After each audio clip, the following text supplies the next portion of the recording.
Hello and welcome to another episode of Good Brews, Bad Views. I'm your host, Max, and as always, joined by my co-hosts, Ryan. Hiya. And James. Hi. You're fired. And for this episode, we are watching the 1999 movie Ravenous. So, as James said to me before this, it's vaguely a movie. Yeah, we've watched a lot of bad movies so far, but we haven't watched a movie like Ravenous, which is just bad at being a movie. Okay. I'm sure we'll get more in depth as to why you think that.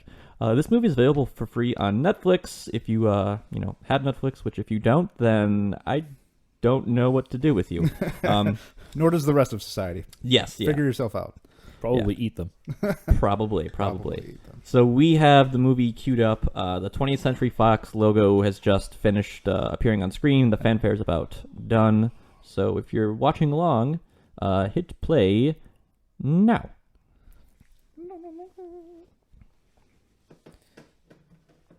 So it was here with this opening pair of quotes. The second one I'm most familiar with. It was right now, at this instant, I had no idea what to expect from the rest of this movie. Like, that sets a weird tone for a movie that's clearly about eating people. Yeah, I don't know. Spoilers. Right. The director didn't know what to expect from the rest of this film either. Which at that director? point. Yes, which director Yes. indeed. But we'll get into that. But, even from that opening thing, it's like, oh, a Friedrich Nietzsche quote. That reminded me a little of Conan the Barbarian. And then the Eat Me, I'm like, oh, this movie doesn't know what it's doing. Right. So we get a shot of everybody standing around while Guy Pearce gets some sort of award here. Recommendation. I think Guy Pearce is more of a fish guy. That's why he's not digging in. Yeah, this is not the time period to tell people you're a vegan. Yep. I queued this movie up after cooking myself a steak and baked potato last night, Ryan. So I'd like to thank you for that. Excellent. Makes me all kinds of happy. And some people, I forget what the name of the condition is, but there are some people, there's an actual neurological condition where watching people chew drives them insane. Really? Yeah. And I imagine scenes like these, and as often happen in Tarantino shots, make them cringe. So he's having some flashbacks there to something that they kind of flesh out later on in the movie. Yeah. And this weird sliding and stopping text, it's very like 1990s rom-com of the title and credits. Yeah. To his namesake fort. Yes. Right. That's John Spencer, you said? Yep. Yeah. This was actually John Spencer's last acting role in a feature-length film. After this, he would go to be a full-time cast member on The West Wing, James Thorpe's favorite TV show ever. So we're just gonna get this out of the way quickly during the opening credits. So Ryan brought James, up you're how... adopted. Wait, we're okay. not doing that yet? All right, that's a different episode. Besides that, so the actor for this movie, the director for this movie is listed as Antonia Bird. And that's not the original director of this. Originally, it was Milcho Manchevsky, who is a Macedonian art house director whose first film, Before the Rain, gained international acclaim and academic Academy Award nominations, and is a movie I only know about because I had to watch it in college for World Cultures class. So, very serious and grim kind of movie, which you can see parts of that in this movie. It peeks through at times. It peeks through, yeah. But then the satirical or comedy-esque nature of this film just really dampens what I think he might have been trying to do. Right. So apparently he got replaced by Antonia Bird because there were just a lot of executive meddling and micromanagement by producer Laura Ziskin, who definitely complained about a lot of the extensive amounts of close-ups and how dirty and gritty Milcho wanted all of his shots to be. So, take it for what you will. But Antonia's Bird is on the record saying that the production problems that they were having, because Milcho was also doing a bunch of rewrites and new storyboards like aren't to be blamed entirely on him. So, but establishing shots of Fort Spencer here. Mm-hmm. It's just shining beacon of joy and cheer. Yep. Yeah. So I saw an interesting thing on the IMDb trivia for this movie that Guy Pearce's character doesn't say his first like full sentence until about 20 or 25 minutes into the movie. It's all just like one word responses up until then. And blank stares. Right. So a normal Guy Pearce role then. I haven't seen Memento, which is blasphemy, I know. Yeah. I actually really liked Lockout with him. If you haven't seen Lockout, that's a really fun movie. Although Is that the Space Jail movie? Yeah, it's Space Jail. And I think they actually got sued for some similarities with that movie and some other films. I haven't properly researched that to comment on it right now. Surprised that's the thing that could happen. Nice dirty, dirty, dirty room. This looks like a lot like my old apartment. Remember the one down on 10 Mile in Halstead? Yeah. Someone just died there, by the way. Well, that's no good. Yep. Antonia Bird. So, James, is Guy Pearce the person you were mistaking for Val Kilmer? I was not mistaking him for Val Kilmer. My brain just kept saying Hey, to it's me, Val like, Kilmer. that should be Val Kilmer. Yeah.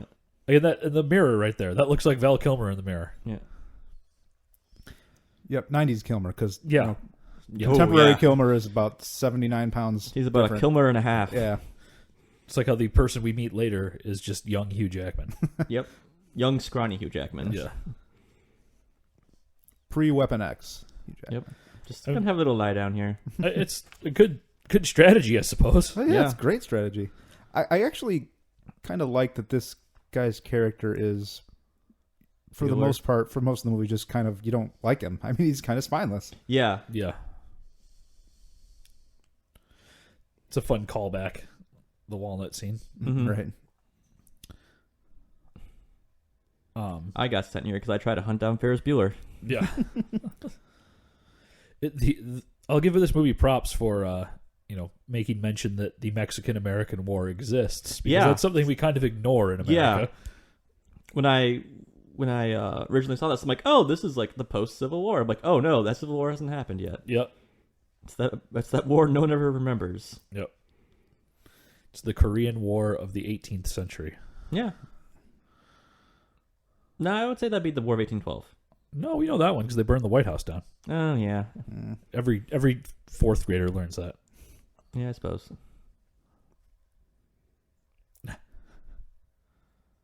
It's a weird hobby to have, Yeah. I think.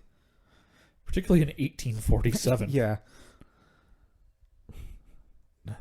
I don't know if that's a reference to ice or the mineral content of the water of, Right. of California. I don't know. Was hard water a concept they had figured out in this era? I don't know.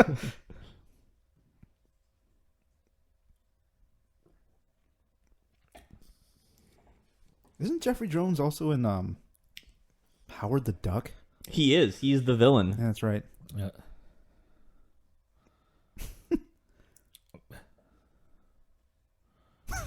I do. That's a hilarious that is- shot, by the way. If you watch the trailer for this movie, that scene has completely different context. Right, of like right. the horrors of the frontier. Right, and it's totally comical here. And then there's David Arquette. David Arquette. Yeah.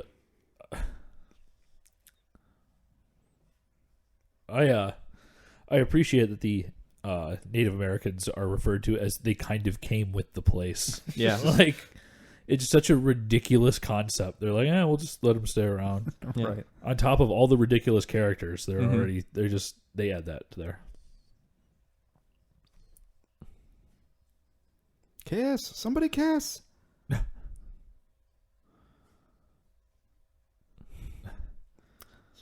The Toffler is from, if you guys have ever seen Justified.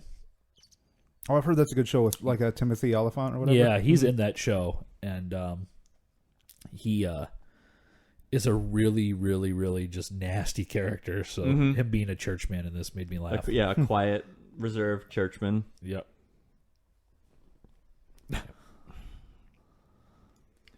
But I really do enjoy like the sets in the scene. Like they look very much like this is a place where people live. There's little bric-a-brac all over the place. Yeah. Bric-a-brac, a firecracker, boom, bah. Bugs Bunny, rah, rah, rah. You just wanted an excuse to use the word bric-a-brac. Right. Yes, I did. Yes, I did. I have bric-a-brac written down here in my notes. It just says bric-a-brac or bust. Yep. I wonder if this was filmed like during winter. It certainly feels like it was. Like this doesn't feel like fake winter in much of this movie. It's weird because like it's full on like winter there, and then the next scene like there's no snow at all. So I don't know like what the time lapse between this movie is, I suppose. Mm-hmm. So now he's being his possum strategery here. Yeah. Kind of slowly setting him up for this recommendation that he would receive later for kind of just being a coward. Like this is like a horrific scene. Oh yeah, and this idea is just awful. Yeah, half shot off head in my face. That's literally on the bottom of a pile of bodies on a death wagon. Like this is very much like this entire sequence is what I can attest to. That other director, yeah, Milcho Manchevsky, because it's very much like there's a civil war in Macedonia, and people have to choose sides even though they're innocent because you can't escape war, and there's love, and you know. Just even shooting this scene had to be real difficult, whether or not those are fake bodies or real on top of him right now. Yeah. Yeah. But I mean, what an awful thing to have to do. Yeah. See.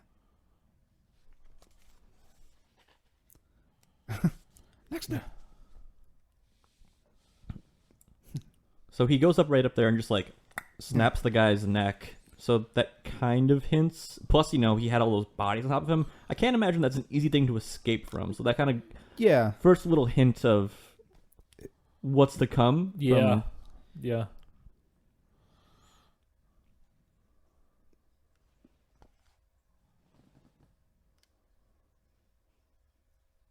You get a gold star. Yeah. You can read. Local weed.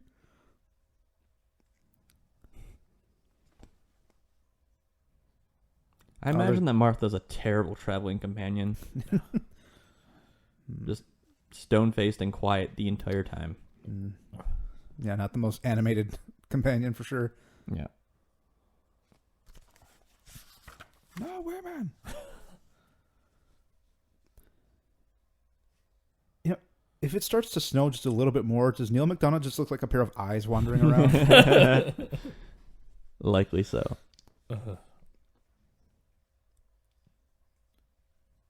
Army. What's a tuba for? I got this at Army. Oh. And I mean, it's kind of a cool character thing that he's constantly wrestling with. Yeah. Like how he survived, and also the constant reminder of, you survived. Are a coward. Yeah. With PTSD. Mm-hmm. And a taste for a certain kind of food. It's people. He said to escape, but I heard to a cake, and I want cake. Toffee? Toffee cake? Mm. No organs. Yeah. No noodling. No noodling. It's a religious hymen. Ooh. Oh.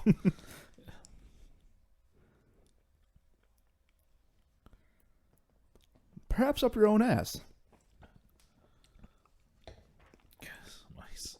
I generally do enjoy like all the castings in this movie. Mm-hmm. Like there's a nice little group of characters. I only wish some of them got fleshed out a little more or had more screen time. They do certainly get fleshed out. Well, Cannibalism. Yeah. This movie eventually gets to where it's going, yeah. but really doesn't figure out where it wants to be. Yeah. It's just desolation and hobo. It's like you drive to the grocery store, but you really don't know what you want to cook. Right. Yeah. And it just wanders Over around the the grocery aisles. store for a little while. And then it's the next day already. Yep.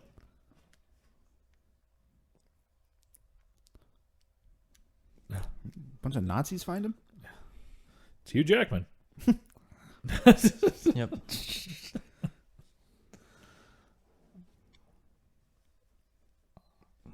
Never has warming up a man been so high stakes. Yeah. Warm me up. Half Hugh Jackman, half Jesus. Jack Jesus man. Jesus Jackman? That's his name from now on. Jackman. Got it. Only half of his body's gonna live through warming up. Yep. The one thing I will say is I want to sleep in all these furs that they have. Oh, yeah, definitely. Cozy. Even the bloody ones.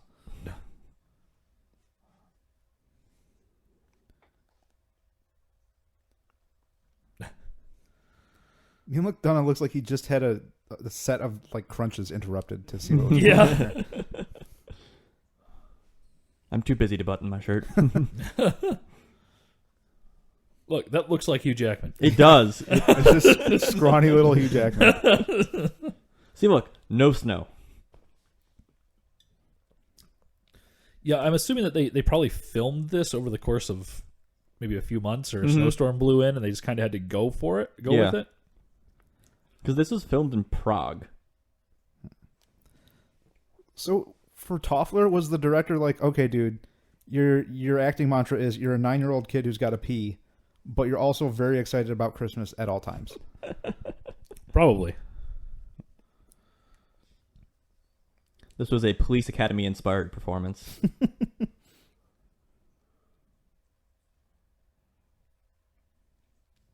That guy's got the chops, man. Look at that.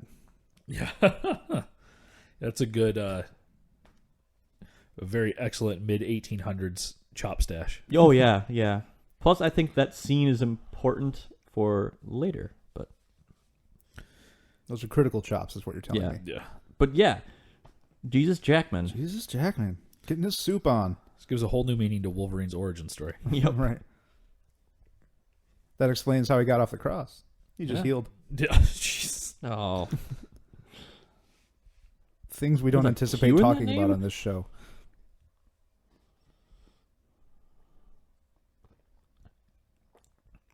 Mr. Colquhoun. The Scottish have weird ways of spelling things.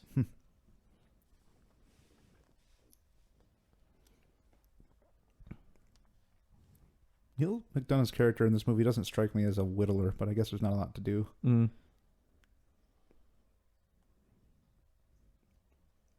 Butts. Time for butts. That is a hairless man. Yeah. He's doing smooth dude. Smooth dude. Yeah.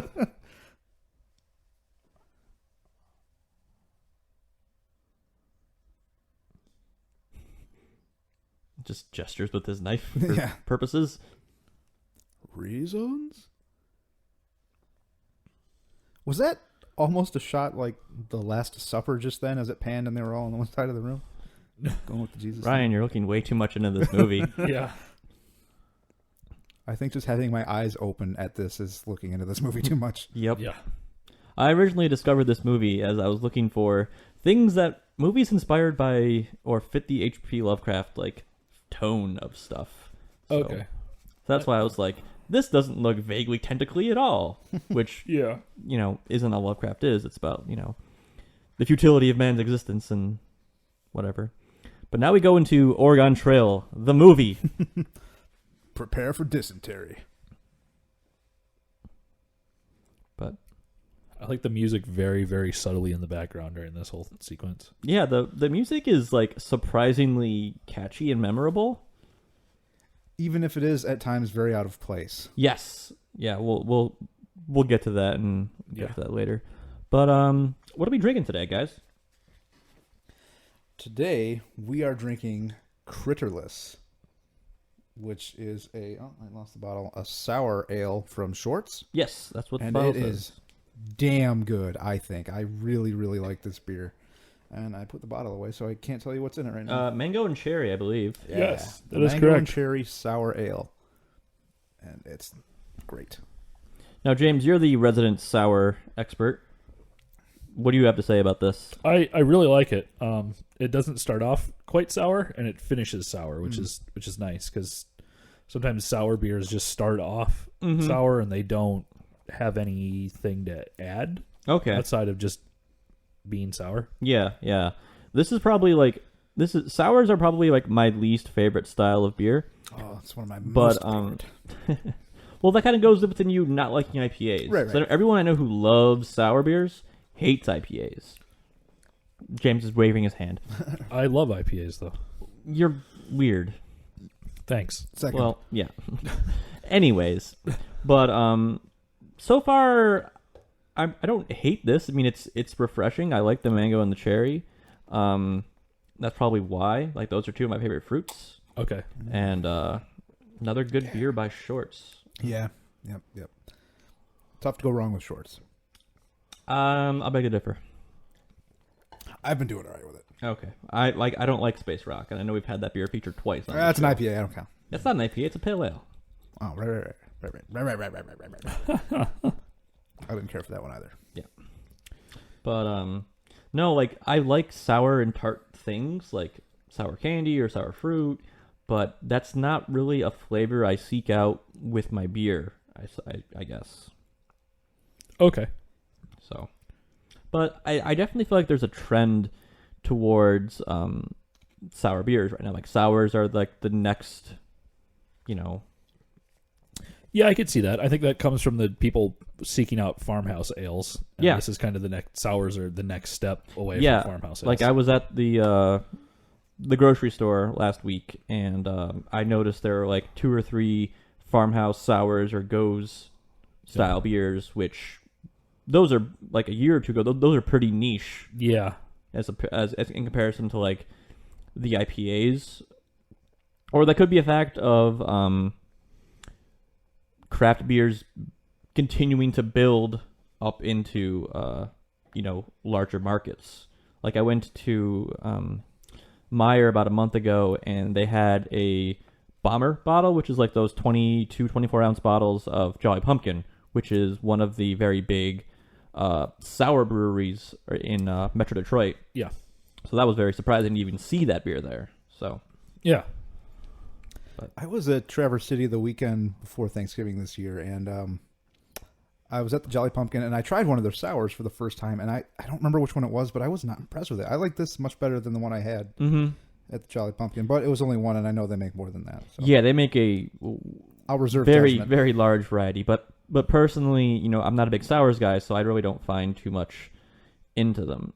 Or too much. I don't get too much from them, I suppose. So much exposition. Yeah, it's a bit of an info dump here. Good Yeah. time for beer talk. Yep. And my first exposure to a sour was actually at Gen Con, I think 2 years ago. I went on the brew bus tour there, and I had a boysenberry sour, and I cannot for the life of me remember the name of the brewery. So I'll try and dig that up and share it on the next show. But it was so, so, so good. I bought a big old growler of it, and that was my first experience with sours, and that's kind of part of the reason I'm seeking them out. And I really do like this one compared to that one as well. Yep. That's my type of beer. One of my types. Yeah.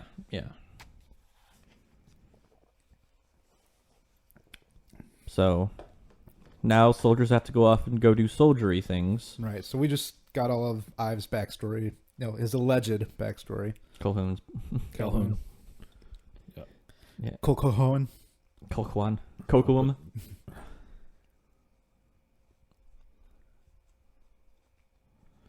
This is the point where when the movie hit here, when I was watching it for the first time, I was like, okay, well, It's going to be a creature feature. we see some creature film. That'll be kind of neat. It'll be interesting, and it just doesn't get there. Yeah. Right.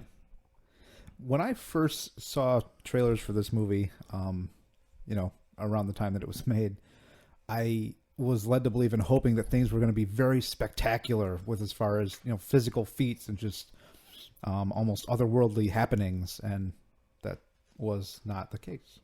Nah. Nah. So you remember when this movie first came out, or remember seeing trailers for it? I do, yeah. Oh, okay. I'd be like, what? I might want to check that out. Because they, like you said, they pick snippets of the movie, like that Neil McDonough scene and some of the other dialogue bits, and they make it seem like some really crazy stuff was going to happen because of the cannibalism. Yeah. And I mean, it does to some degree, just not how they were kind of trying to sell it, if that makes any sense. I love this line. It's like, do people still do that? And it's like, white man eats Jesus Christ every Sunday. I want that hat. Mm-hmm. Yep.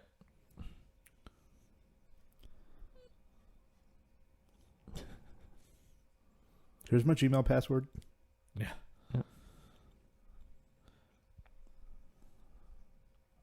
A common Common problem. Common problem in the West, Yeah. and the East, in the past and in the present. Right.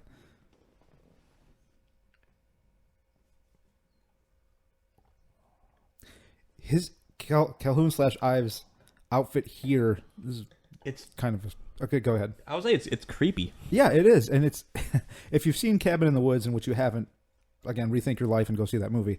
But the painting that's in the cabin that's moved to reveal the two-way mirror, there's the figure in the background holding a knife ominously, and that's what he looks like. It's just that figure in the background. Mm-hmm.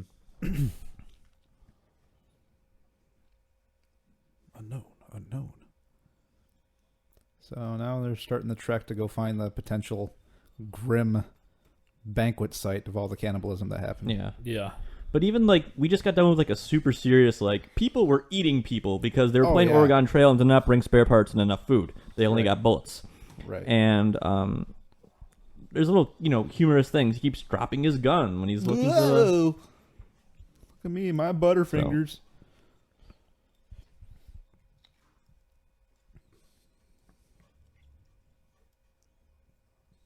So they're also smoking.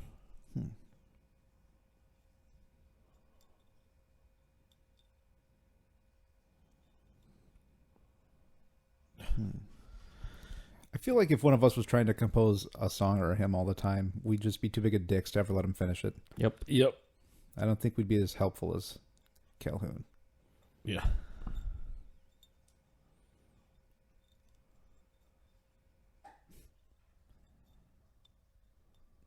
I think that was a good casting of just like someone like he's a wimpy little priest guy, but you kind of just want to like him. Right. Like, he's a constant source of positivity. Yeah. As irritating as he may be in his childishness, but... That's a rock. Solid as a rock. Yeah, like that. Like, and the music just doesn't match the tone. Yeah, that just it's- the... Mm-hmm. Right. Do, do, do, do. I like everyone's hilarious steampunk goggles. Yep. Anti-snow blindness goggles. Mm-hmm. Yep. Like that scene right there of them desperately trying to climb that mountain without that music in the background is completely different. Right. Yeah. Like, get rid of the music altogether and maybe the add pipey- some wind. Yeah. Or Pipey ominous little- tones. Dark and ominous tones. Yeah. Yep. Is that a getting Sarah Marshall reference? Bourbon break. It's a good break. I think I'm going to take a bourbon break or 10 tonight. Like how Hart's glasses are the most ridiculous with their fur lining.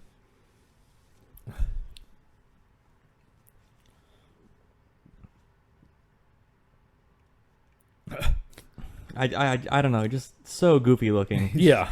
He looks like Moonvest from 30 Rock. The hobo. Moon's on his vest. Yeah. So part of the exposition that we talked over is that Calhoun talks about how cowardly he was. Mm-hmm. He was the last to commit to the eating.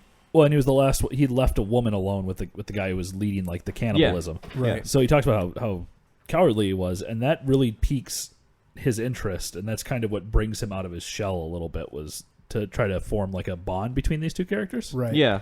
Both, acts of cowardice that have potentially Yeah. kept them alive. Yeah. I don't know if leaping was the right thing to do there, but whatever. Yeah. Reich is a big leaper. Parkour. Yeah.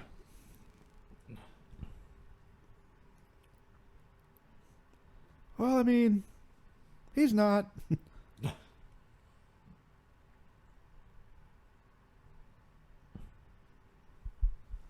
he probably got some broken ribs based off of this jam that's coming out of him.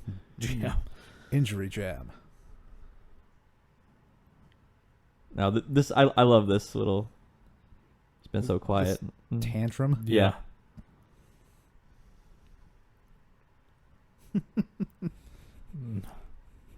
It also Deliver this bourbon. walk 15 feet with this bottle because I won't. Yeah. I'm busy looking at a map or something. I also, that kind of screaming for bourbon, I mean, to me it makes it seem like it's a lot more difficult to live with this guy maybe than him just being positive all the time, because he's probably fairly irritating as well. Yeah. I thought when he first walked over there and he was screaming for bourbon, he was just going to pour it on his wound. Right. Yeah.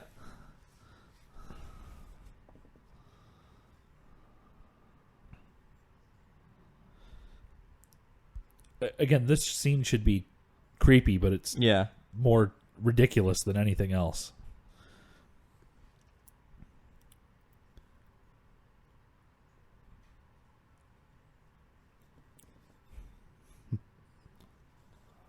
Calhoun, you've got some red on you. Yeah. Right on you. If you have any jam, you're meant to share.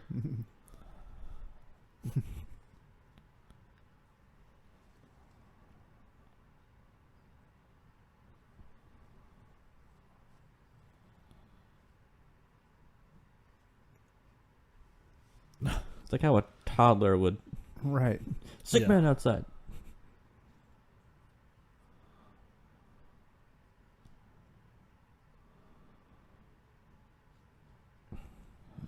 I don't believe you, Jesus Jackman. No. That's not how it works. This is convincing as claiming you were accidentally fondling someone. Right. I woke up and my hands were on your breasts. Right.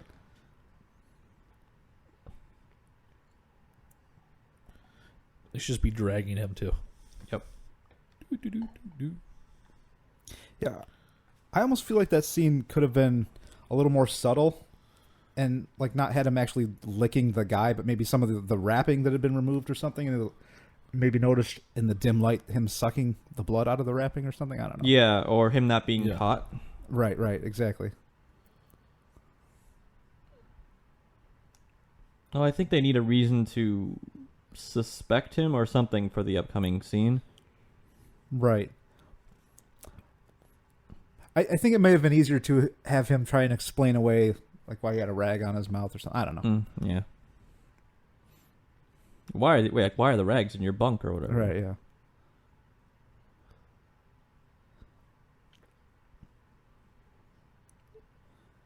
So this is where like the soundtrack really starts to shine.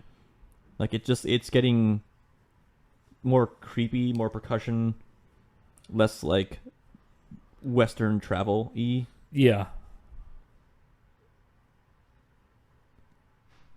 I don't know what that instrument is, but it sounds like someone's just squeezing one of those rubber ducks, like Rubber Duck guy. But it is just the dissonance of it, and just it's I don't know, it's unsettling. I think it's some kind of reed instrument. What is that device that they have that he's walking with at the back? It looks like a ski pole, kind of, Yeah. But I think it's just, the 1840s equivalent for hiking.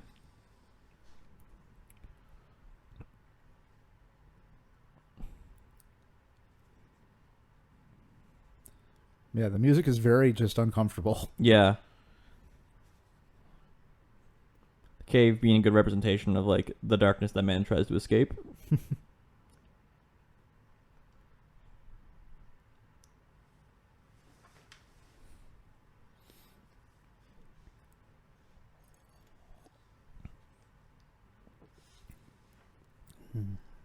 But this is probably, like, the most high tension, nail biting part of this entire movie, and it's right. I would say it's probably the best part of the entire movie. Yeah, I'd agree with that. The cave scene's well done. Again, it doesn't match with much else in the movie in a lot of ways. Mm-hmm. Right. We're probably rooting for our listeners if they haven't seen this movie yet, which, oh well. Yeah, because you're probably not going to want to watch this more than once. No. Well, maybe.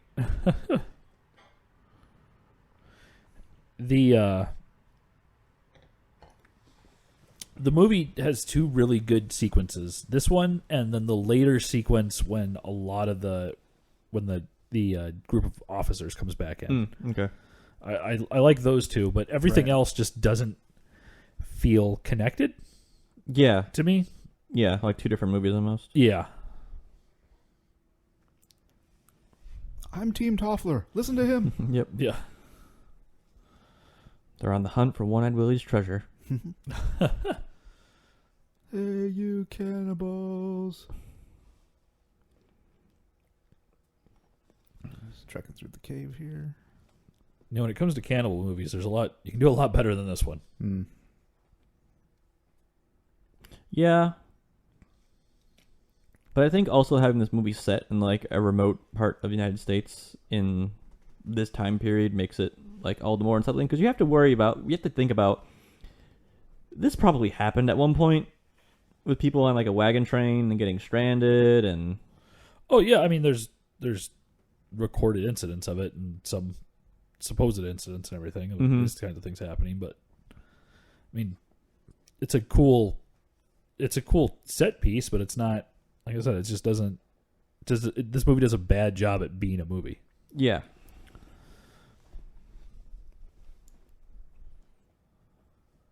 It's got a bit of the Donner party drizzle in here, huh?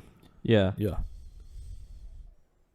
That's why people are like, oh, this is a satire of the Donner Party and all that. Capitan. I kind of like his disrespect for Val Kilmer. Yeah. Yeah, because he's suspicious about, that medal he earned or whatever. Yep. Yeah. Reich practices proper firearm safety.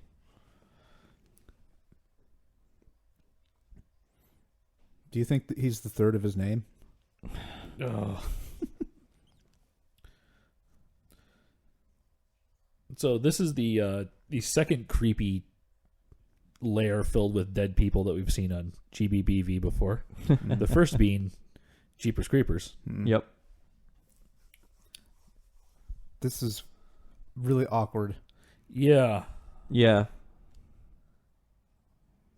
Just panting for 30 seconds. The way he's kind of just like blankly staring off, I kind of got the idea that he's trying to communicate with someone, like he's trying to do like hand signals, gestures, or whatever. Right. Yeah. Like I thought that was why he brought them back here. Steal a home plate. Like, oh look, those shoes that you said that you ate. Yeah. See, I thought that when I first got that scene, when he's doing that, I thought he was trying to point out like an actual Wendigo in the background or something. Yeah. That's where I assumed it was going to go. So I guess the movie does a good job in that aspect that it doesn't really play to your assumptions. Mm-hmm. But yeah. The Predator was here.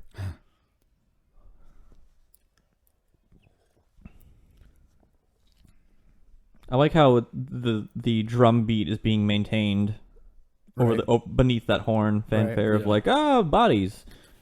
Right. It's like an elevated pulse rate kind of tempo. Yeah. Right?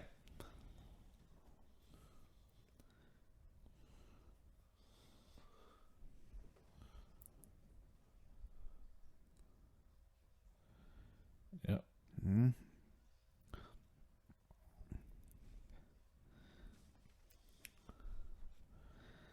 It's just the digging is the thing that this is really creepy. Yeah. yeah. It just becomes feral. Yeah.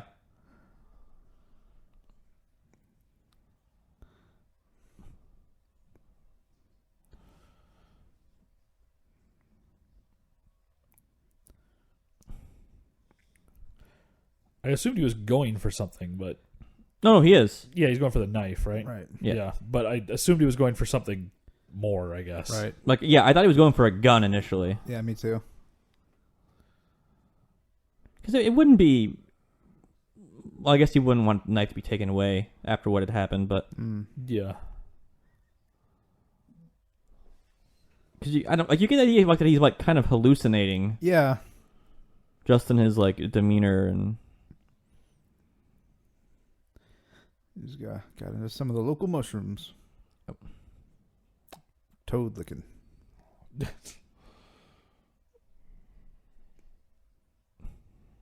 And there's that weird reed instrument again, whatever that is. Yeah. Yeah.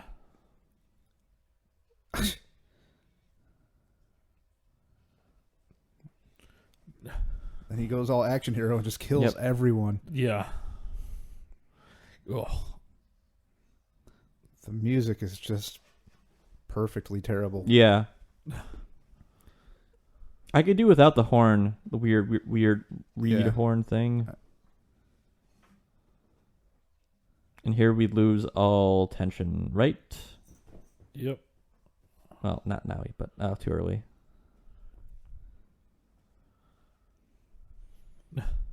Time to show you the goods. That's the sound that instrument was making. Yeah. Yeah. And then now the music just shits the bed. Yeah. Yeah. The movie just, it's like, what is going on? It's like old-timey Benny Hill. Like, this is not okay. This movie's got bipolar disorder. Yeah, no kidding.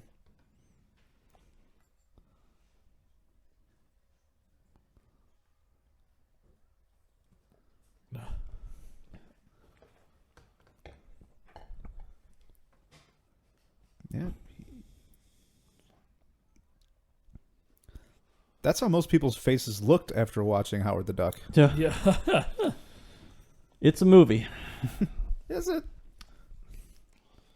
It's scenes put on film. Right. It's an affront against all things celluloid. There are duck boobs in that movie. Like, I don't know. But yeah. It's like this music, these guys should be stepping on rakes and hitting themselves in the face to this kind of music. Yeah. Yeah. Hold Be still. very, Welcome. very quiet. We're hunting cannibals.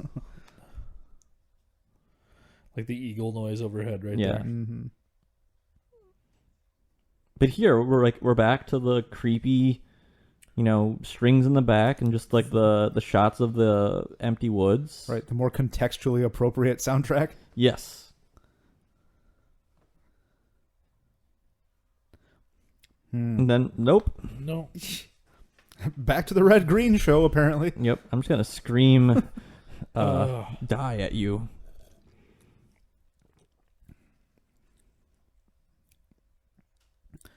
Several ankles were sprained during the filming of this scene. Yeah, for real.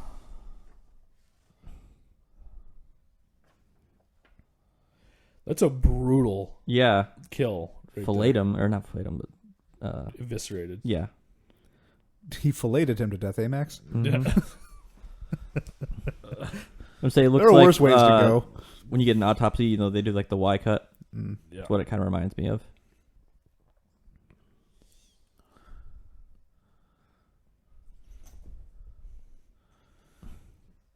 Hi, Dubs. Interference by That's Ryan's cat dubs. Special Yeah. surprise cameo by the cat. If you can hear that, he just jumped on my headset. Reich is a terrible shot. Also, Colhoun just disapparated there. Right. Yep. Oh, he's got crazy cannibal strength. Cannibalism, activate. Yes, he jumped off the cliff. Stranger things have happened and will happen in this movie. Yeah. Say it one more time. Oh. No.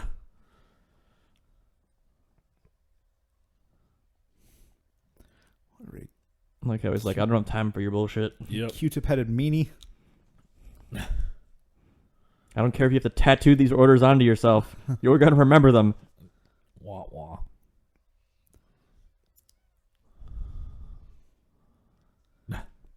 The timing of the of our subtitles there was funny because as he threw the knife, the gunshot came across the bottom of the screen. I was like, no, not quite. Missed it by that much. And then he gets tricked by somebody playing dead. Ooh. I don't think he ever was actually playing dead, but And Calhoun sits up Yeah. like a vampire out of a coffin.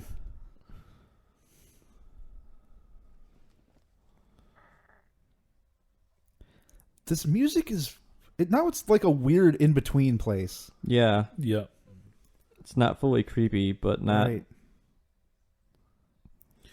His character has a really good chance of being creepy. Why Who, would you do that? Wyatt? Calhoun's? Yeah. Yeah, Calhoun. But he just becomes comical at times. Right. Yeah. He's just too mustache twirling a lot of the time. Yeah, that's a good way to put it. Yeah. Tie you to a railroad, then I'll eat the remains.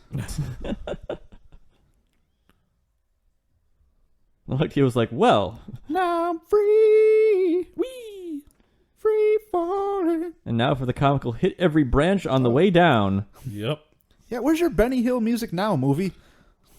Boom, boom, boom, boom, boom, boom, boom, boom. Ow. This reminds me of that scene from Princess Bride where they're just perpetually rolling down the hill. Yeah. Oh, thanks for stopping me, Reich. God. Sorry, Neil, we have to redo the scene. You were making too much shouty noises during that roll. Yeah, you're dead, guy. Don't shout so much.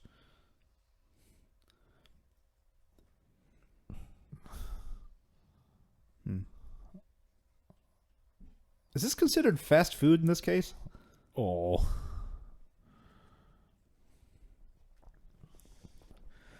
I'm not a big compound fracture fan, Yeah. so this was gross to me. Oh, he's still alive.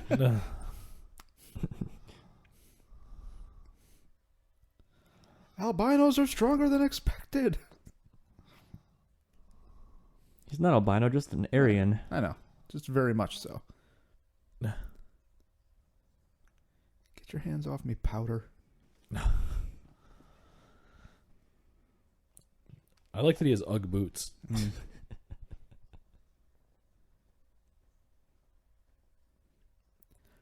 I think these upcoming scenes, or that in particular, like helps establish how he is insane.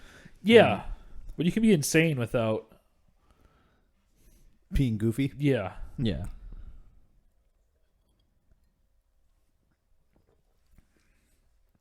All right, just no. Oh, yeah. Yeah, that's bad. That's Yes, it is. All right, Neil. We're going to need you to lie here and give us your best Willem Dafoe face.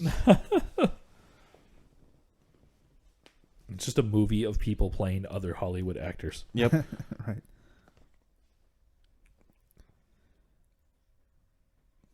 I think the scene would have been much more terrifying had you not had these exterior shots of Calhoun walking around and you just kind of saw him through the trees. Right. I really thought they were going to go with the whole "I can smell you" thing, and he was just going to go down there, but that doesn't happen. Yeah. I think he does smell him, but I can't. I don't know. The what exact cannibal powers you get from, being a cannibal is Right. Right, like more shot, like only shots like that from down in the hole. Yeah. Down in a hole. yeah. The rules of this movie are inconsistent. Well, at least they're consistently inconsistent about everything.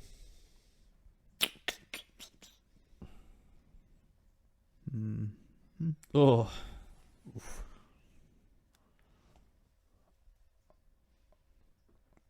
I think it's neat how in the scene they show the passage of time by how the moon is. Like it started off showing the full moon, Oh boy, and then Oh, God. pushing that bone back into his leg. yeah, as the scene goes on, we'll see the moon like progress or wane. I had to think about waxing and waning. There you go. You wax on. You, You wane off. sure. It's just... I just thought it's not wax because of that saying. I was going to make a real stretch of a joke with Wayne's World and try to bring Mike Myers into this, but I'm not going to. I'm glad you told us about it instead. Yeah, I know, that's right? much more Exactly. effective. Yeah. See, look, yeah, he's giving his best Willem Dafoe face.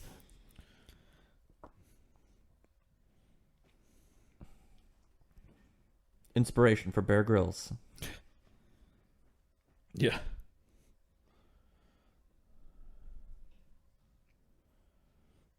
I'm literally going to subsist by eating the very earth beneath my feet.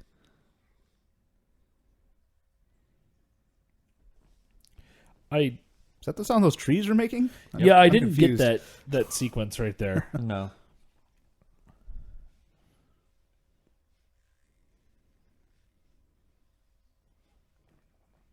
If anything, like, the scene does a good job at showing, like, he's kind of going a little bit mad down there. Yeah. But, it goes on a little bit too long.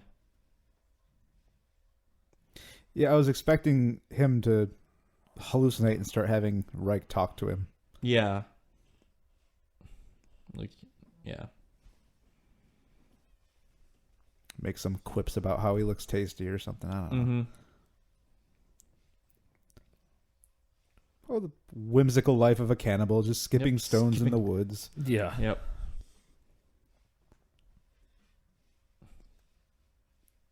I was thinking about Mega Man As during one this does. movie. So is Mega Man just like robo cannibalism because he just gets to absorb everybody's powers when he beats them? Pretty much. Him and Kirby out there together. Mm-hmm. Kirby definitely. Just not. Well, I don't think Kirby eats anything vaguely Kirby-like. That's true.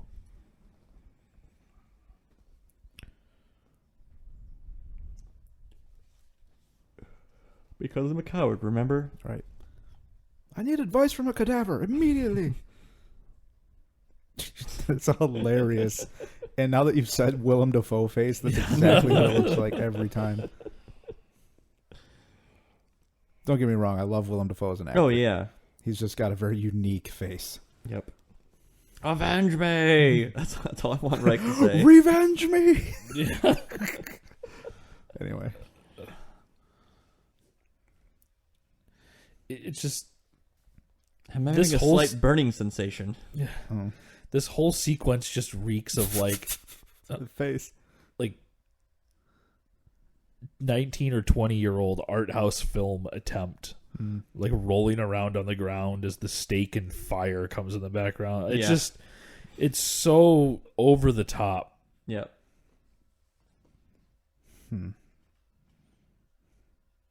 I guess oftentimes when you order out, your dinner does come with its own utensils. Yeah. Especially the big steak knife. Mm-hmm.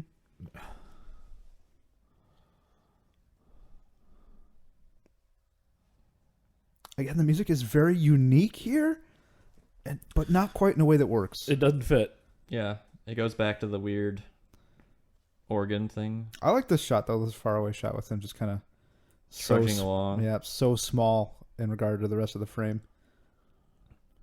Well, here's the first idea that you get of being cannibal kind of regenerates you because he's walking on his leg. Right. He's still limping, but, you know, Where he the just pushed the bone back in Yeah. and had a shank of Reich. Right. So again, now back to we're spending a lot of time on the music, but we've got the just really bad synth going on now, or whatever that is. It's an organ. It's Or maybe it just is a synth, but... terrible. It sounds like Harvest Moon music. Yeah. Yeah. I'm just Go out there plant some shit. tending my crops and milking my cows. like right there when that kicks in too. Oh, the strings. Yeah. Like this movie has good shots. Like, this is a cool shot of him walking back to the camp alone through the snow and everything's all frosty. You just like snow. I do just like snow. You're an abomination, Max. I am. He's abominable. Nah. Yeah. I mean, I almost am, like, hairy enough to be mistaken as a Yeti.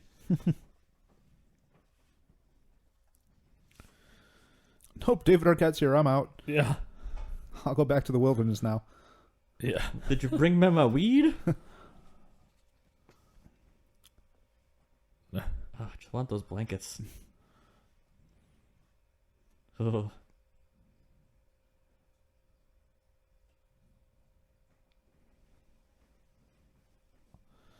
Yeah, like that scene right there of him looking at his leg, like it seems like that was going somewhere, but they don't. Yeah, it's almost like I expected him to like start stitching it up or something. Yeah, or like cutting it open a little bit to get some of like the junk it was out like, of well, there. you walked over here on this thing. Yeah.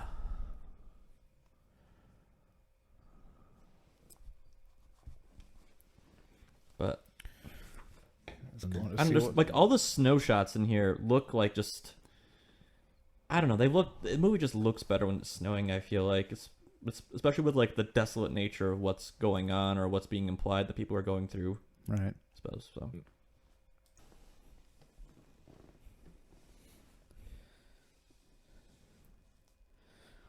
do you go? I'm a white man expressing my ignorance. Help me. Please set me straight. Martha doesn't look like she gives a shit, dude. Yeah, I can understand like she's pissed because her brother is dead, but I don't understand her personal hatred for him, I suppose. Might just be for all white dudes, which I would get. Yeah, I understand that, but Ooh, foreshadowings.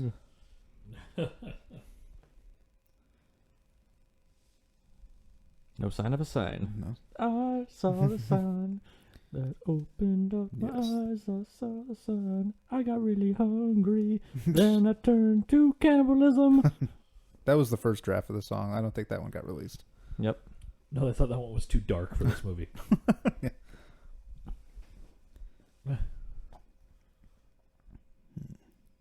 Windy.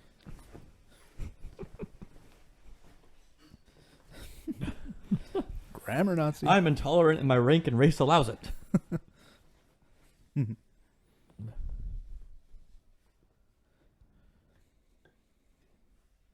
Plus, I'll give you some of this bourbon. Muggled recollection. Bring magic into this. There already is magic in this. Kind of. The wizarding world of cannibalism.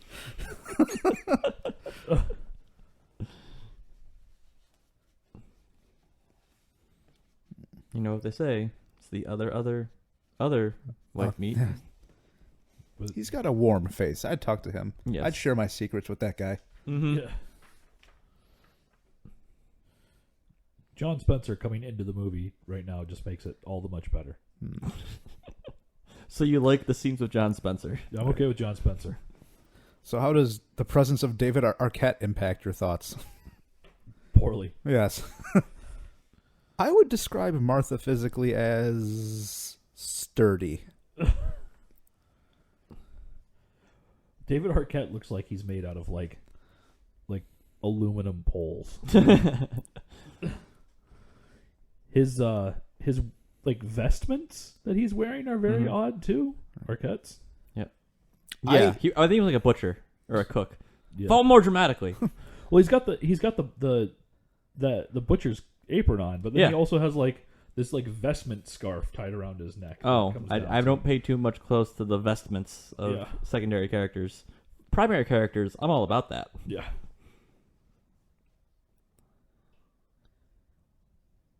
He's Kalkohuion. He's Cocoam. I actually really like this twist. Yeah. Yeah.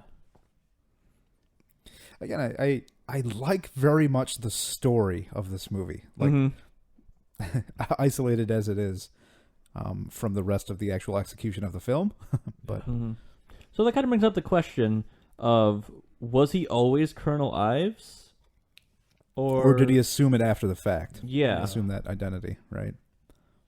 And they don't really answer that question, not as far as I could tell. James, what do you think?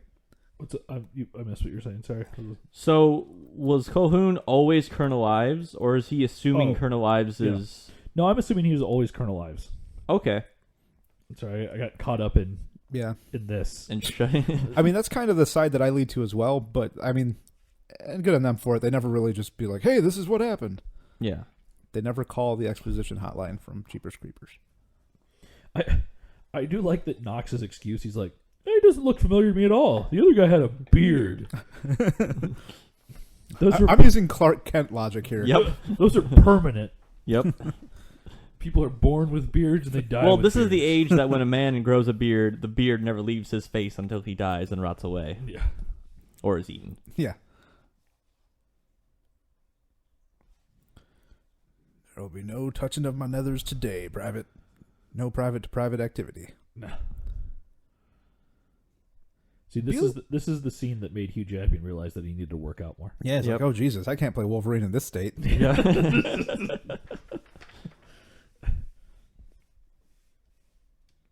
Could you be any more slow with the world's most ridiculous striptease? Yeah.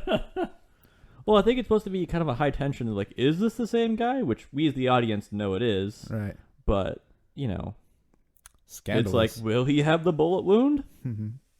And then your pants and your genitals. Keep it going here, Ives. Give the people what they paid for.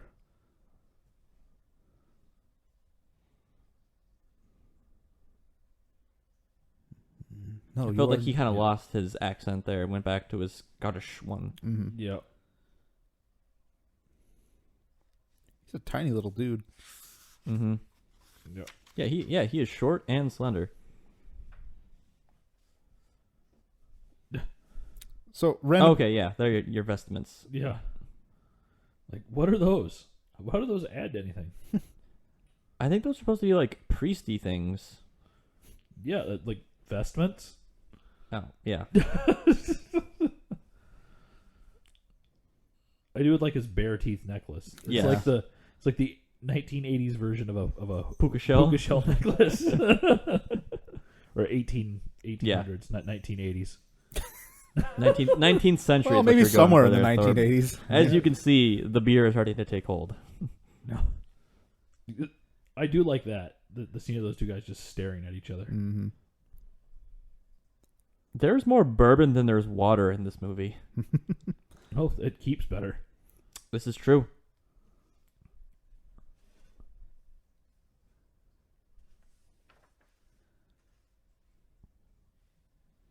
You're a pity. I'm going to my room. Yeah. So it's a fun exchange there. It's a pity. Yep. I don't know what he's doing. He's He's festooning the camp with skulls. Is that Yeah. not something you do? Skulls and flags, yeah. And fire. Yep. Skulls and fire, the most inviting things you can have. Oh, also, why did David Arquette steal Harley Quinn's mallet? Hey, that's a It should be Looney. That making is a Looney Tunes mallet. Yeah, it should be making a squeaking sound when it hits things. I love this kind of little hallucination here. Wham! Wonk. This is the darkest version of Gallagher's stand-up act that no one got to see. Yep.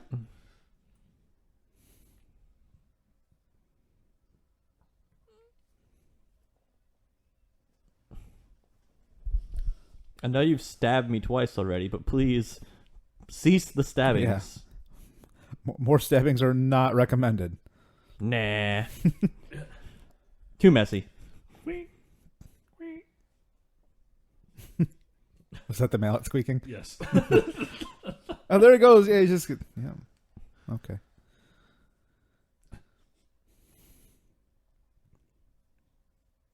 I just moved the first pawn. Why are you upset? David Arquette's still trying to figure out why the black pieces can go on the white spots and the white pieces can go on the black spots. Right. Is Martha just preparing for war? Is that what she's doing back there? I will kill them all. Yeah. Actually, this reminds me very much of Hateful Eight. If you haven't seen that, that's another great one from Tarantino. I've heard, yeah. I haven't seen yet. It's on my to-watch list. That's a long-ass movie. Really? Oh, yeah. It's like 2 hours and 45 minutes. Classic. Yep. Never trust a man with chop stash. I will teach you that trick when you become a major. Yeah.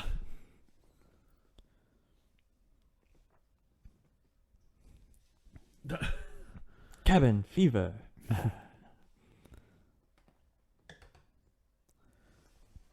Well,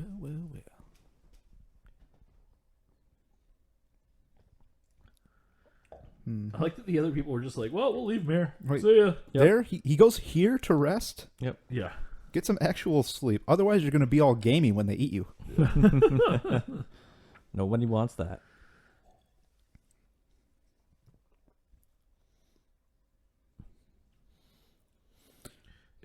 It seems ironic for him to step outside to smoke in buildings that have fireplaces in them.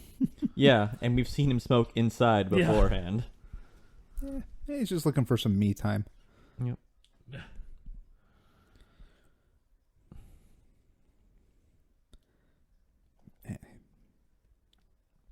Doom, doom, doom, ba-da, ba-da, do-do-do-do-do-do.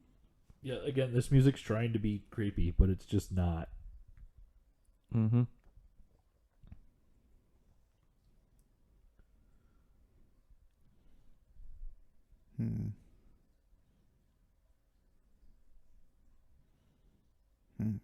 Private drag. Ha.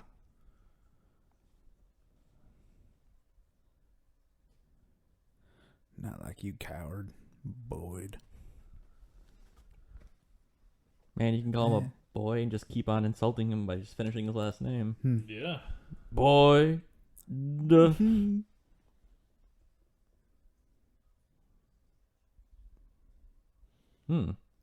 Good old TB.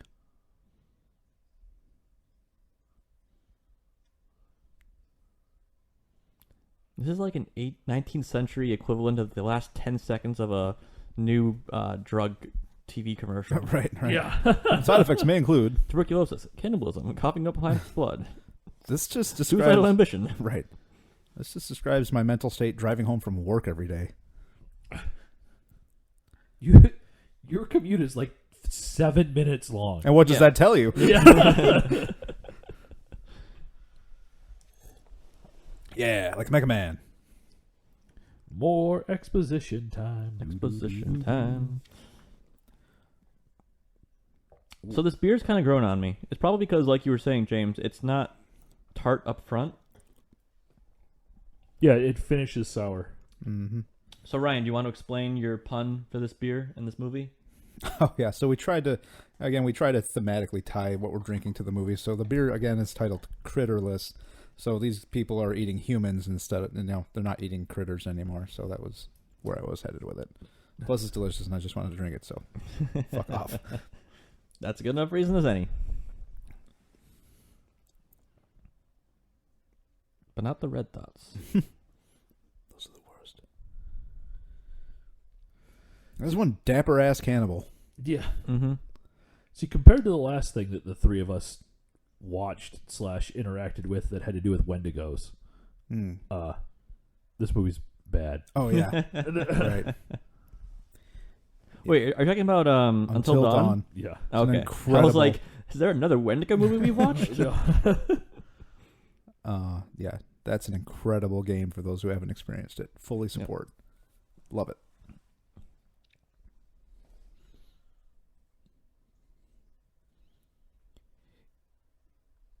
Yeah, this is a very unnecessary scene. Yeah. Because my assumption is most of the audience is having this own internal dialogue anyway on the topic of cannibalism. Mm-hmm. I don't know that it needs to be this. Keep stabbing. Yeah, it seems like once you hit him once, you might as well just keep going. Follow through. You've made your intent clear. Right. Yeah. Yes, taste me. I'm delicious. The internal struggle you're talking about, or conversation people are talking about, Ryan, is interesting because we've talked about that in anthropology class. Of course.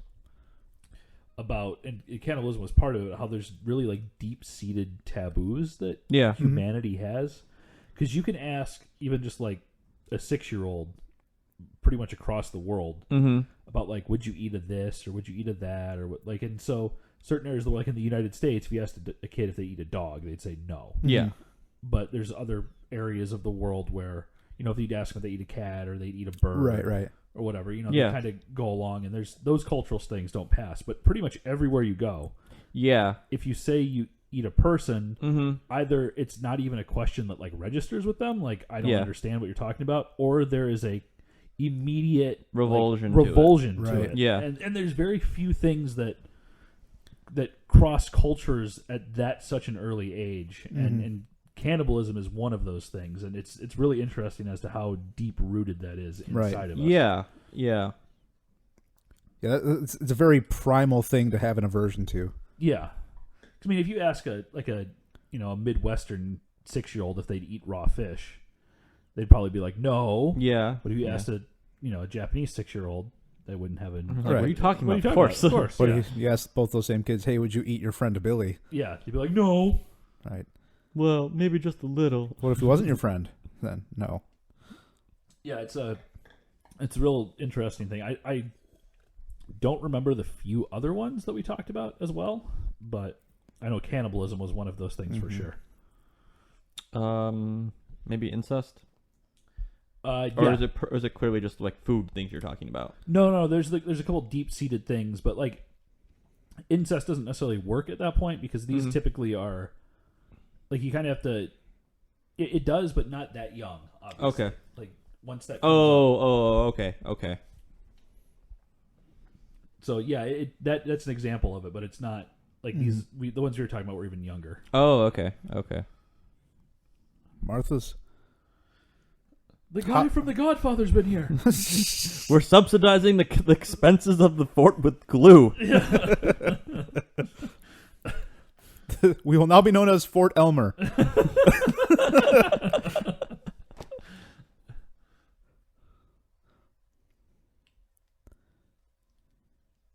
What? Speak English, man. Half of Knox's lines are just like shouting random gibberish. Yeah. Go find him, woman. It's raining blood outside. Slayer fine, starts right? playing. Yes, Yeah. Slayer. Well, I guess if you wish for something too hard, it happens. Yeah. Rest in peace, David Arquette. Oh. Jesus. Yeah. And my horse is amazing. Yeah. my horse is amazing. See, when they were fighting at the end, and when everybody's fighting, they just need to say Martha, and then they can all be best friends again. Right. Yeah. Wait, you guys know Martha too? What's the point of this war? Everybody knows Martha. One nation under Martha. Hey, she's got David Arquette's vestment. There you go. You know, the more I think about the interaction between those two characters, I feel like maybe they had something going Between Martha on. and David Arquette. Yeah, Senor Arquette. yeah.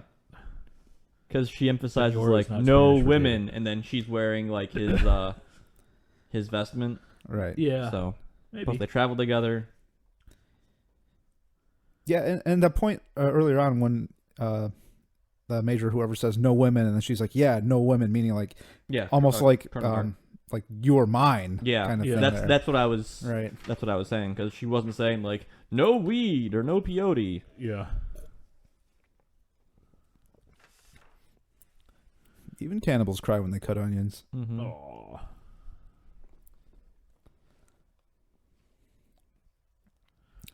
Knocks, knocks. Who's there? No. I kind of want to cook over a giant pot like that. I know, That'd be right? great. You'd have to have 30 people over to eat all that, but yeah.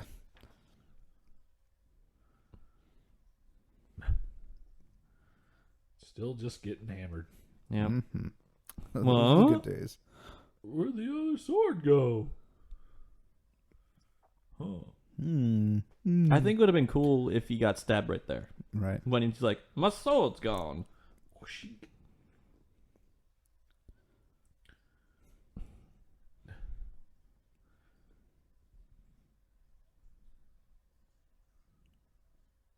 All of our swords are missing. No one cares. Yeah. There's a gigantic sack of potatoes. Yep.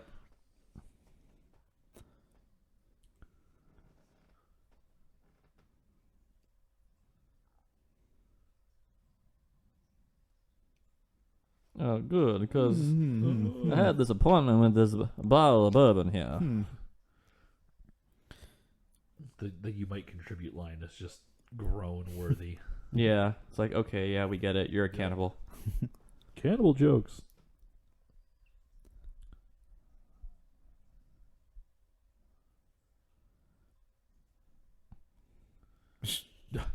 That was an unnecessary sound effect. Yeah. Whoosh. It's a ghost. Ghosts. Yeah. Phantom Spaceman. Yep. Phantom Frontier, man. He's apparently overly observant when he's drunk. Yep. That door's now open. That sword is gone. That shoe's been moved. Where are all the forks? Now it gets into like Sleepy Hollow tier of just like absurdity. Fucking movie. No. Sleepy Hollow is We're not gonna a good do movie. it. We're gonna do it. We're doing Sleepy Hollow. It's a good movie. I like that movie. Oh, hi, dead guy. Yeah. What? It restores vim and vigor. Yeah. The him coming back is a fun twist. Yeah, Yeah. I did not see that coming at all. Yeah, it's another example of just I like the story. I really do like the story of this movie. Mm-hmm. Because now he's got a familiar face, someone that's friendly to him and he respects. Mm-hmm. But Somewhat. somewhat. Who has submitted to cannibalism. Mm-hmm. I was stabbed and hit with a hatchet. Right. They do a interesting deal of making him look much older prior to becoming a cannibal. Right. Oh, yeah, his hair. His hair's all different. His hair was the thinning glasses. and yeah. Yeah. So when he first showed up, I was like, oh, that's who he is. After they started talking about it. Right. Oh, you didn't recognize him? Not immediately. Oh, because really? because he was different looking enough. Oh, okay. I will say he does look much dirtier and shabbier. You know, he has like, you know, the hair growth. And, Yeah. Mm-hmm. And he is a big dude. Yeah, it took me just a couple seconds to recognize him, but when he first popped up, I was like, who's that supposed to be? I was like, oh, okay.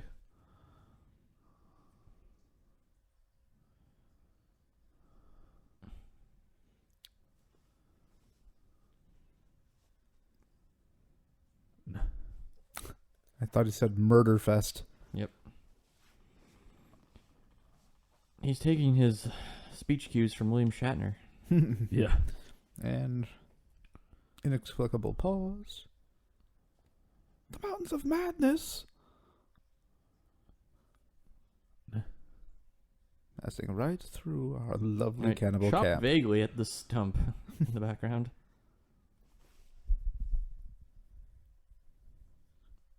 Just discriminately. Yeah. So I guess the guy speaking right now, Ives, he also voiced Dracula in the recent Castlevania games that were pretty good. Okay.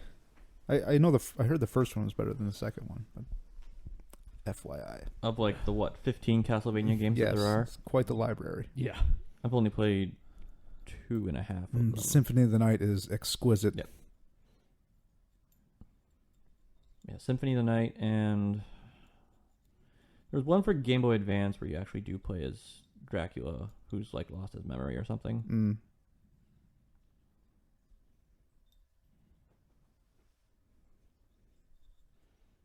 Guy Pearce just doesn't do a lot of talking in this movie. No, he just stares off into the It's distance. like Castaway, but forlornly. Forlorn. Well, Jesus Jackman just rambles on. Yeah. Jesus Jackman. Doop, doop, doop, doop, doop. Again, this movie also has like 3 points where you're like, this is the ending, right? Like it's done. Yeah. Yeah.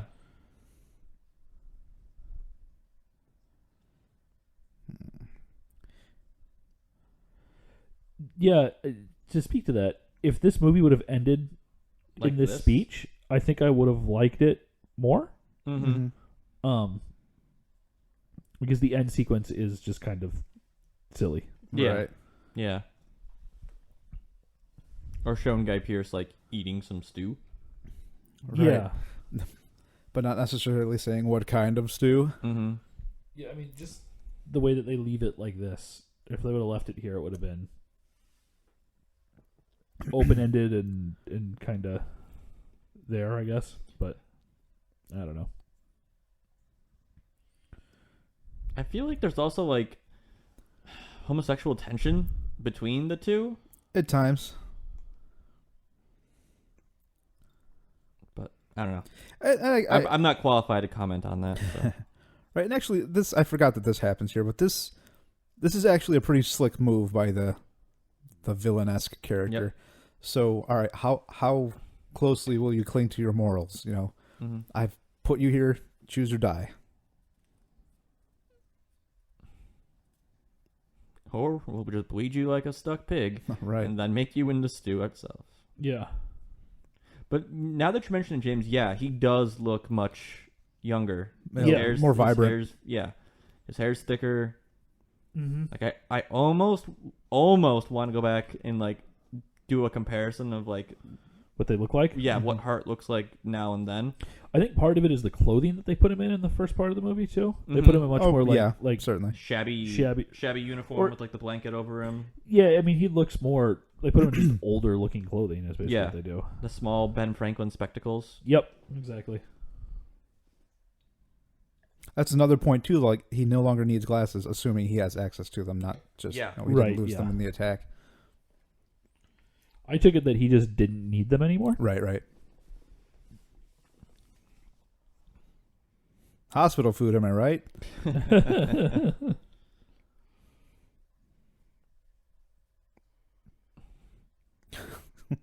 It's almost comical with the cross-eyedness.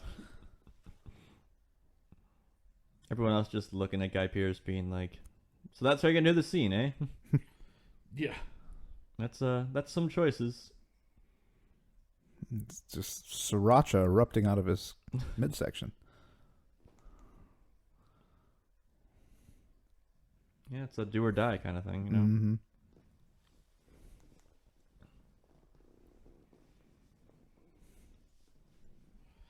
Particularly because the speech that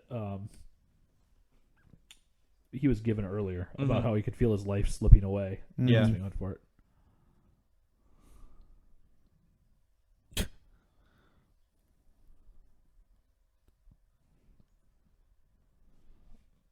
Yeah. You wouldn't guess that there's still like another 15 minutes of this movie left. Yeah. Yeah. Yep. He's got that Hugh Hefner thing going on. No. It's the maroon thing. Maroon smoking jacket. Mr. Maroon.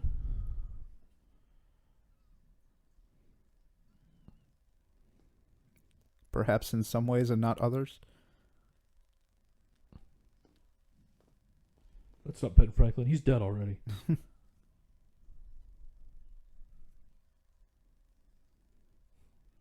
One of the longest lines Yeah. Guy Kilmer gives this movie. Guy Kilmer. Val Pierce. Okay, yeah, that's better. I like Guy Kilmer I better. like Guy Kilmer. Guy Kilmer and Jesus Jackman. There's actually a lot of well-known actors in this Yeah. movie Mm-hmm. too. Yeah. I mean, this movie had a $12 million budget. It only made about $2 million. So, That's about $2 million too much. well, yeah. But I guess now it has like a cult following.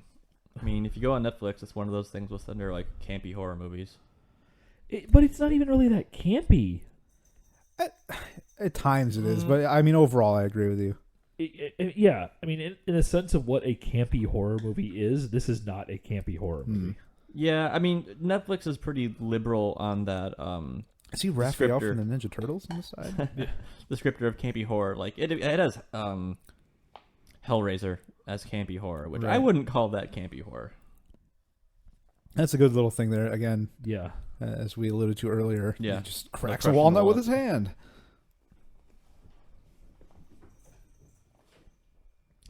I mean, I would be freaking pissed if someone came and just took all my books away while I was still alive. Mm. Well, he got rid of his own books. I don't think he got rid of them. I think someone else took them away after he died. Well, I took it as that the fact that this whole speech is him being like, I don't need them anymore because I found the truth with a capital T. Oh. Like the world truth.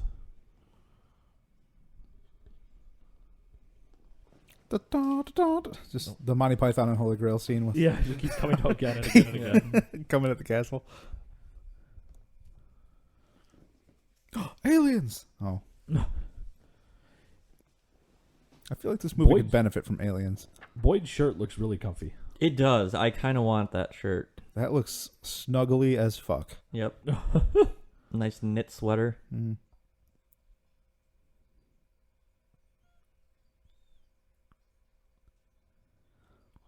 Mm. Thanks for tuning into the Smug Cannibal channel. Yep. Yeah. I actually really love the music here. Yeah. This time I love it. Ominous and Yeah, this is good music. And this is very, very similar to a Silent Hill, actually, kind of music. real. Okay. Oh, yeah, I could see that, right. I like the plodding little drum in the back. Yeah. Well, even though you didn't agree with me, I'll let you go free. Yep. She'll be fine. Well, obviously, as Cannibals. we'll see, Yep. he's kind of grown disgusted in What he's become, especially from his background. Yeah. It's like studying the classics and Mm-hmm. capital T truth and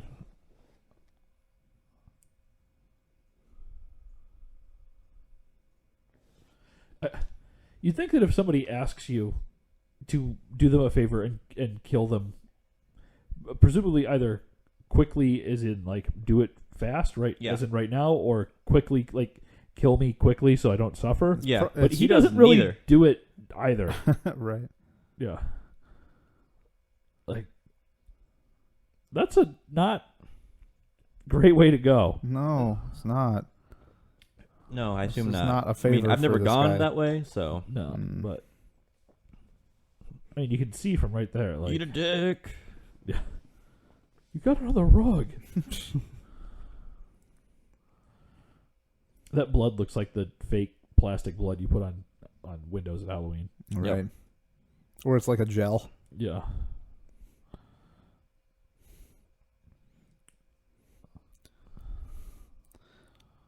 I'm always amazed by people with swords who can't hit people who don't have swords. Mm-hmm.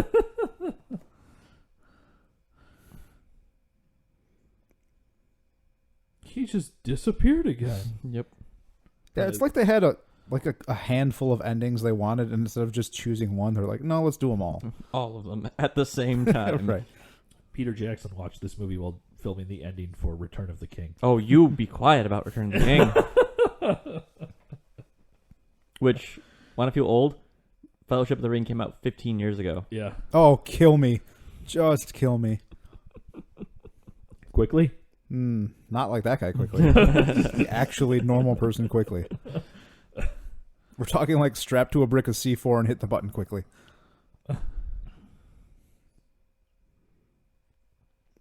I think these shots were part of what was used in the promotional material for this movie. His eyes with the frickin' bloody cross on his head. Because reasons, Right. apparently. So, it's been years, but I was expecting a much different movie than what this actually was. Assuming that that goes into the whole Jesus Jackman. assuming that the director didn't film the movie in order, because directors don't do that. Yeah, The they first- did Not not. all the time. Right? They did Yeah. not. The first director, the bloody cross scene feels like something that the first guy likely did. Yeah. Going for much more of a dark. Yeah, that was one of the criticisms by both people who directed, was like the order at which everything was being shot was very Difficult to work with, I suppose. Okay. And it also would explain why there's some snow in some scenes and why there isn't. Yeah. It probably takes place in Michigan then, right? Oh, Yeah. yes, of course. I assumed that the end here, when they didn't have the snow on the ground, is that it's just been a certain period of time has started to pass. Yeah. Because there's still bits, there's collections of snow still Yeah, around. his legs fully healed. Yep. His wounds fully healed. It's the power of the sweater. Yeah.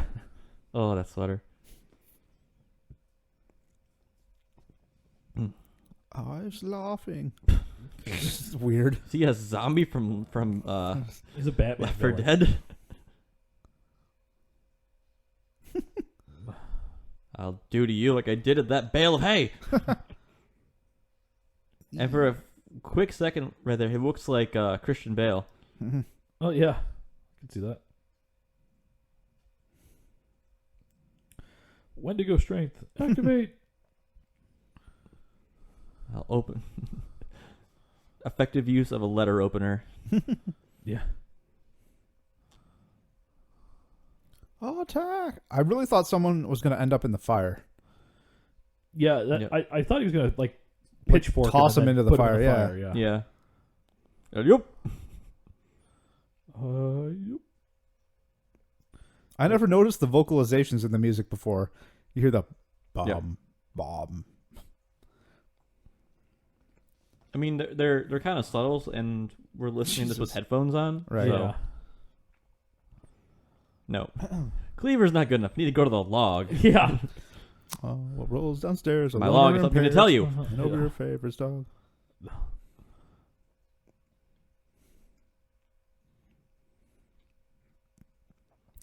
Is he Captain Ives? Time for the captain's log. Oh. It's almost as bad as James' John Carpenter jokes. Those were pretty good. No, they weren't. Don't encourage him.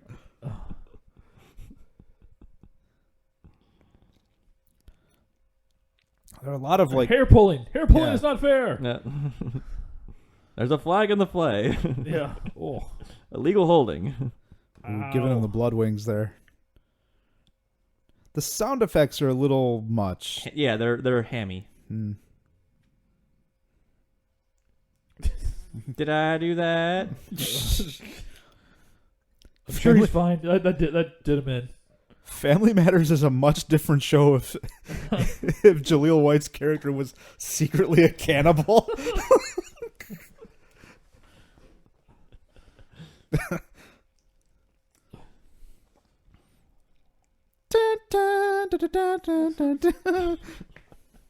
Okay. I'm gonna ask why Back to the Future? Because he's triumphantly returning from not being beaten just then. Okay, fair enough.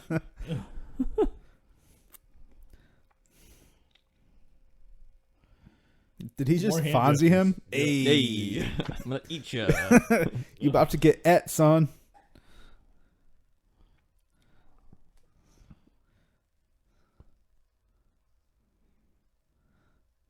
Gonna stab you extra hard.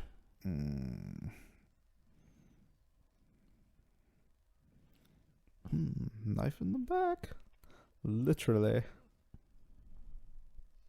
So Guy Kilmer is still doing like the same acting throughout, no matter what scene it is, just staring blankly.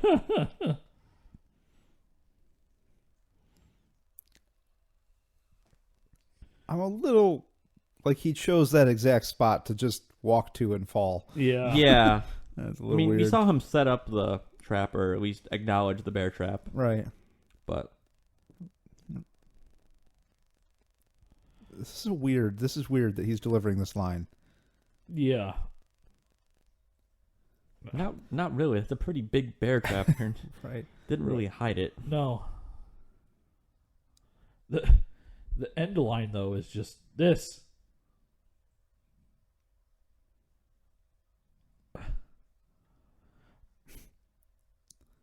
Like it's supposed to be the big climactic deal there. And Right. He's like Mhm.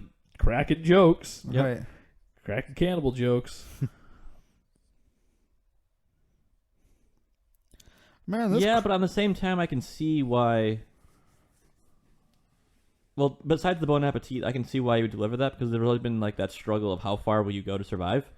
Like Yeah. he just got stabbed like in like 5 minutes ago, and then it was like, well, I'm gonna die if I don't do this, and then he's again in that do or die situation. Which even if he did, I don't know how you get out of a bear trap, but that's beside the point. you use your Wendigo strength and rip it apart. There you go, Ryan. Thank you. Don't do it, John Spencer. That's how he's able to finish the West Wing. Yeah, how do you think he survives until present day White House endeavors? just a.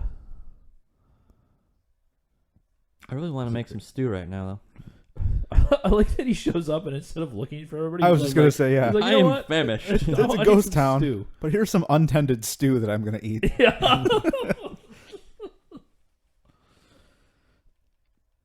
There's, I remember the movie being, just kiss me, Yeah, I was gonna say kiss. kiss me, eyes. You ever see the movie Thinner, based on a Stephen King story? Yes, Thinner's great. I don't remember liking it. I'm sorry. The short story is. Oh very yeah, good. yeah. Most Stephen King, literature. Whoa! Let's not get too crazy here. But Ryan. the movie, I didn't much care for. But there's a part in the movie where, spoilers, I guess essentially a cursed pie gets eaten by people who are not supposed to get cursed. And I don't know. This kind of ties into this guy walking in and being like, "Ooh, stew," not knowing it's cannibal stew. Yeah. It's people stew. A cursed pie. Right. P-I-E pie. Yeah. Yeah. Okay. I suppose there was an episode of The Simpsons where Homer sells his soul to the devil Flanders for a donut.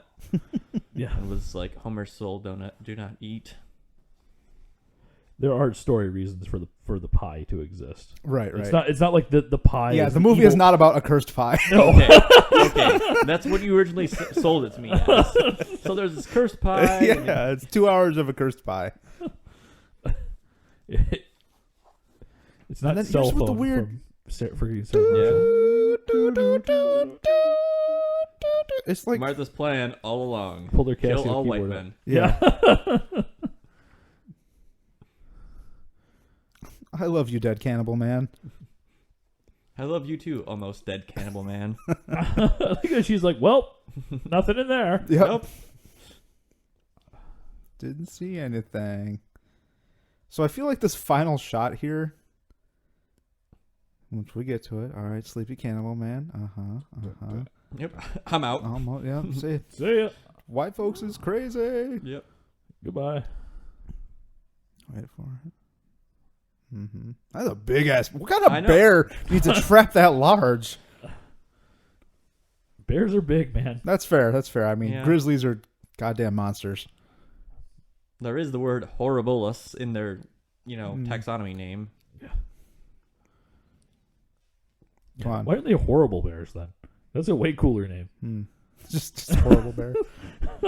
I don't know, to not frighten children or something like that. They sure avoided that with grizzly. Ugh.